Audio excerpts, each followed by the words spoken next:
Police excessive use of force and violence. Due to the nature of the work, police officers are afforded a considerable measure of discretion.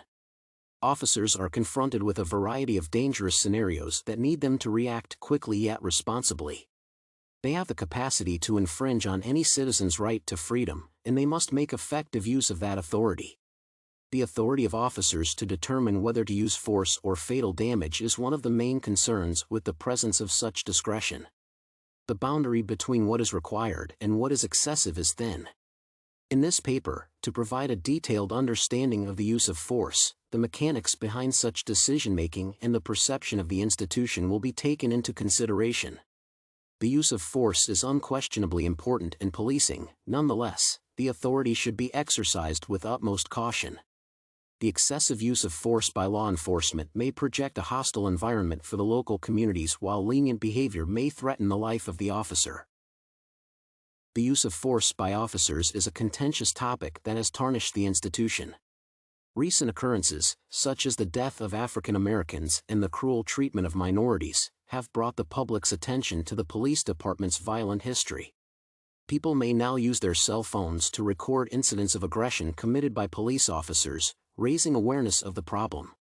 The use of violence by law enforcement personnel is not extensively recorded.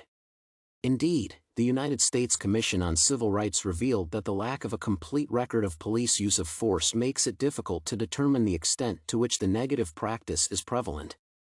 According to the Washington Post's research, there were 989 occurrences of the police force in 2020, among which 179 were Hispanics, 223 were blacks, and 459 were whites. Victims of police brutality are disproportionately from racial minorities. From one point of view, police use of force is what is known as an administrative evil. According to Hough, administrative evil emerges when public employees carry out their tasks and functions without realizing they harm the public. Those who injure others via administrative evil do it in an unethical manner. In this scenario, public officials, including police officers, engage in thoughtless behavior without realizing how their acts damage others. More compartmentalization leads to thoughtless behavior, which in most cases encourages the use of force. Because the individuals who hire the police can disguise evil, the police are ignorant that their acts are damaging. When dealing with black offenders, even black cops are inclined to employ lethal force and suffer 2.5 times more often from police brutality.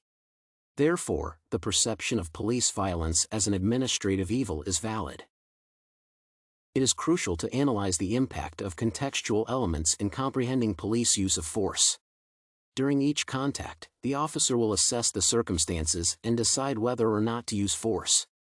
An officer may follow the decision to approach the suspect with force, but most officers do not use violence despite the legal authority provided. The officer's perceptions will be influenced by their physical and cognitive responses to ambient inputs, which will be filtered by their training and expertise. In most circumstances, a police's lenient attitude toward the suspect increases the danger of personal or public harm. An officer's physiological ability to respond to an unarmed individual will almost always result in damage or undesirable outcomes. Experiments have shown that there is a latency in decision-making when a police officer faces an armed suspect. Perception errors can lead to misuse or excessive application of violence.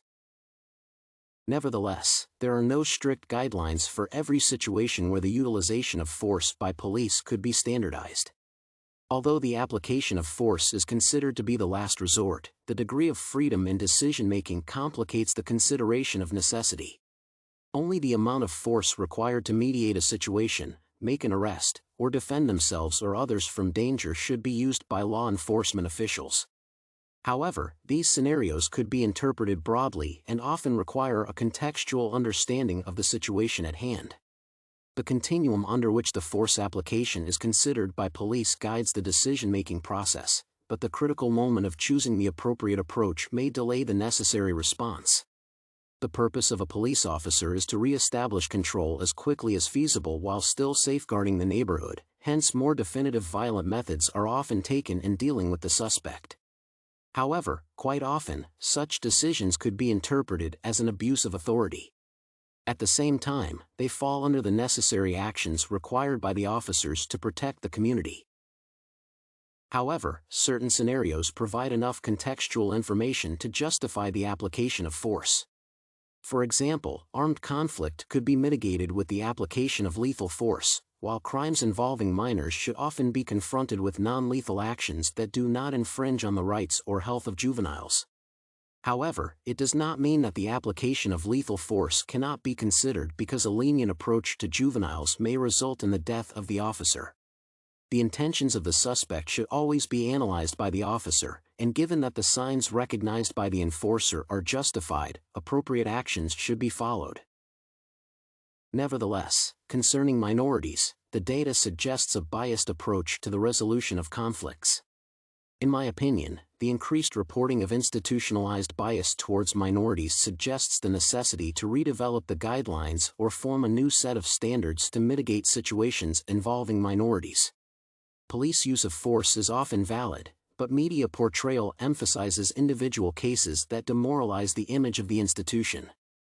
This suggests the restructuring of police and media relationships to create a larger degree of transparency that will demonstrate justification for the actions taken.